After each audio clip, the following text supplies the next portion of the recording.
علیہ وسلم کو وحی کر دیتے کہ ہاں حج ہر سال فرض ہے. یہاں ایک دفعہ حج کرنا بھی مشکل ہوتا ہے. تو یہ جو شخص تھے یہ ہر سال پوچھ رہے تھے. اگر یہ ہر سال فرض ہو جاتا تو کتنا مشکل ہو جاتا حج کرنا. ایک تو جو حج کرنے جاتا اس کے لیے بھی مشقت، اور جو وہاں انتظامیہ ہے حج کروانے میں ان کو بھی اتنی مشقت ہوتی، اور ان کو بھی ہر سال حج کرنا پڑتا. ایک دوسری روایت میں ہے کہ ایک شخص نے پوچھا میرا باپ کہاں ہے؟ آپ صلی اللہ علیہ وآلہ وسلم نے فرمایا دوزخ میں. مسلم کی روایت ہے ہلاک ہو گئے بال کی کھال اتارنے والے. اب بال کی کھال اتارنے سے کیا مطلب ہے؟ بال تو خود اتنا باریک ہوتا ہے، پھر اس کی کھال کیسے اتاریں گے؟ اس کے کیا معنی ہیں؟ یعنی کہ بال کی کھال اتارنا گویا پے در پہ سوال کرنا، ایک کے بعد ایک سوال، ایک کے بعد ایک سوال. مسلم کی روایت میں ہے کہ ہلاک ہو گئے وہ لوگ جو بال کی کھال اتارنے والے ہیں. آپ صلی اللہ علیہ وآلہ وسلم نے فرمایا اللہ نے کچھ فرائض تم پر عائد کیے ہیں، انہیں ضائع نہ کرو، ٹھیک طرح سے بجا لاؤ، اور کچھ چیزیں حرام کی ہیں ان کے پاس نہ پھٹکو، کچھ حدود مقرر کی ہیں ان سے تجاوز نہ کرو، اور کچھ چیزوں کے متعلق خاموشی اختیار کی ہے بغیر اس کے کہ اس کو بھول لاحق ہو، لہٰذا ان کی کرید نہ کرو. کچھ سوال پوچھنا تو جائز ہے، وہ پوچھنے چاہیے، لیکن کچھ سوال ایسے ہوتے ہیں جو کنفیوژن کا شکار کر دیتے ہیں. تو ایسے سوال کرنے سے بچنا چاہیے، کیونکہ اس حدیث میں دیکھیں کیا بات ہو رہی ہے کہ کچھ چیزوں کے متعلق خاموشی اختیار کی ہے، تو اس کو کریدنا نہیں چاہیے سوالات کر کے.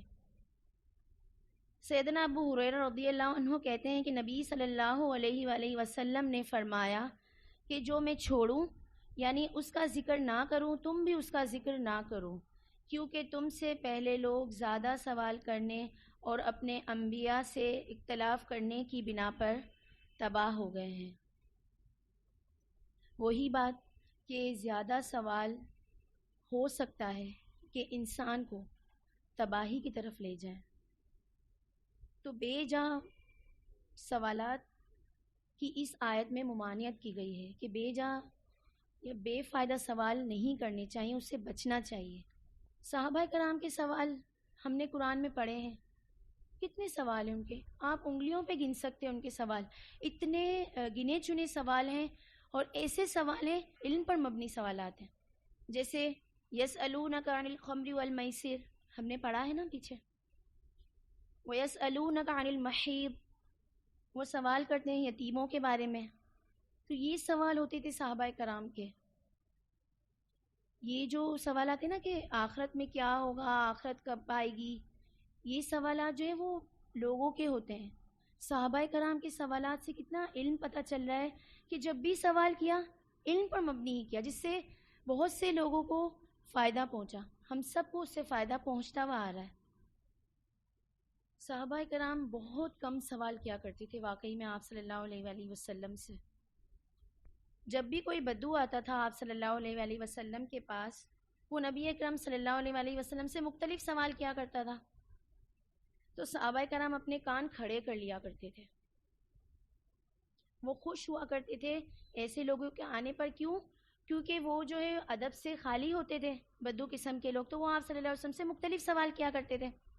اب صحابہ کرام وہ سوال سنا کرتے تھے اور اس سے سیکھتے تھے، اس لیے کہ وہ اپنے علم میں اضافہ کیا کرتے تھے. صحابہ کرام علم کے حریص تھے، لیکن کثرت السوال، بے جا سوال کرنے سے بہت بچا کرتے تھے. اور ہمیں بھی بچنا ہے کہ بے جا سوال کرنے سے، کیونکہ بہت سارے احکامات ایسے ہوتے ہیں جو ہمیں بالکل آسان ہوتے ہیں، لیکن ہم ان کو سوالات کر کے مشکل بنا دیتے ہیں. پھر آگے اللہ سبحانہ و تعالیٰ فرما رہے ہیں عفا اللہ عنہا، درگزر کر دیا اللہ نے ان سے. اب جو ماضی میں ہو چکا ہے اس سے اللہ درگزر کر چکے ہیں. واللہ غفور حلیم، اور اللہ بہت بخشنے والا، بہت بردبار ہے.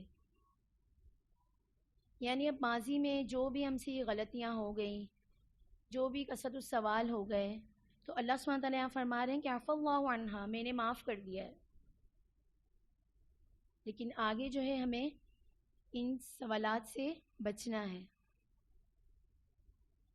آگے اللہ سبحانہ تعالیٰ فرما رہے ہیں قد سألہا، تحقیق سوال کیا تھا ان کے بارے میں، قوم، ایک قوم نے، من قبلکم، تم سے پہلے. یعنی اس آیت میں اللہ سبحانہ تعالیٰ فرما رہے ہیں کہ اس طرح کے سوال کرنے کی عادی ایک اور قوم بھی تھی. وہ کون سی قوم تھی؟ بنی اسرائیل تھی. اللہ سبحانہ تعالیٰ فرما رہے ہیں یہاں پر کہ تم سے پہلے بھی ایک قوم تھی جو سوال کیا کرتی تھی. ثم، پھر، اصبحوا بہا کافرین، پھر وہ ہو گئے ساتھ ان کے کافر.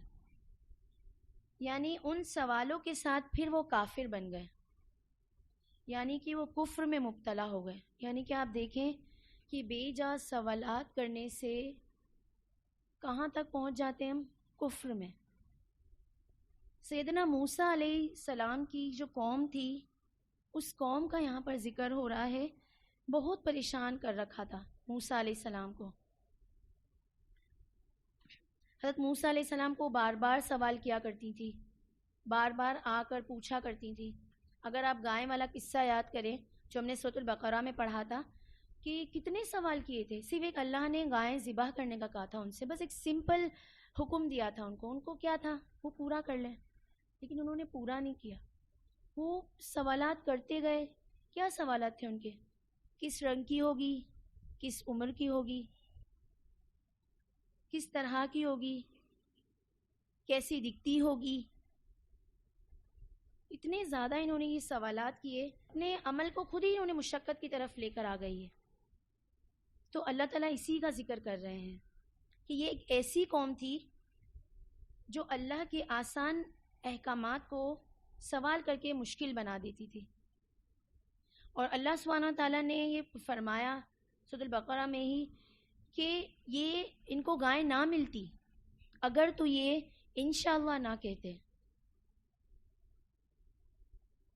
کیونکہ اتنے سوالات کر چکے تھے یہ بنی اسرائیل کہ لگتا نہیں تھا کہ یہ گائے کو ذبح کریں گے. تو یہاں پر یہی بات ہو رہی ہے کہ یہ جو بنی اسرائیل کی قوم تھی، یہ بے جا سوال کر کے کفر میں مبتلا ہو چکی تھی. تو ہمیں بھی خود کو ان چیزوں سے بچانا ہے.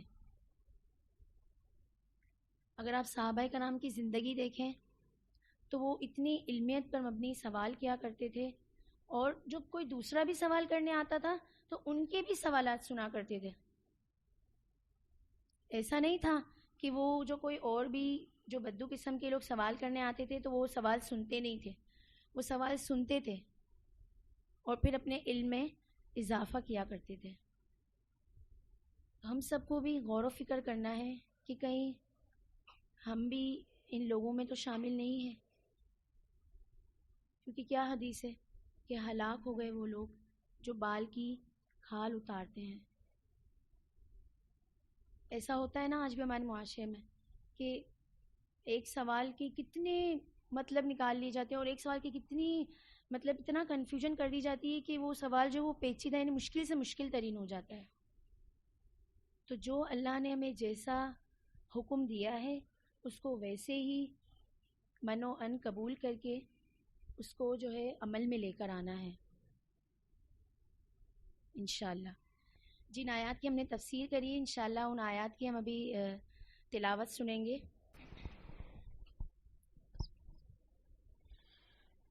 أحل لكم صيد البحر وطعامه متاعا لكم وللسيارة وحرم عليكم صيد البر ما دمتم حرما واتقوا الله الذي إليه تحشرون.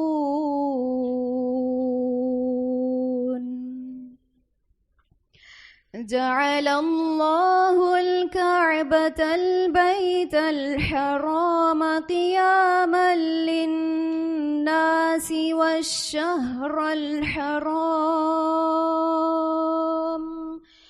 والشهر الحرام والهدي والقلائد ذلك لتعلموا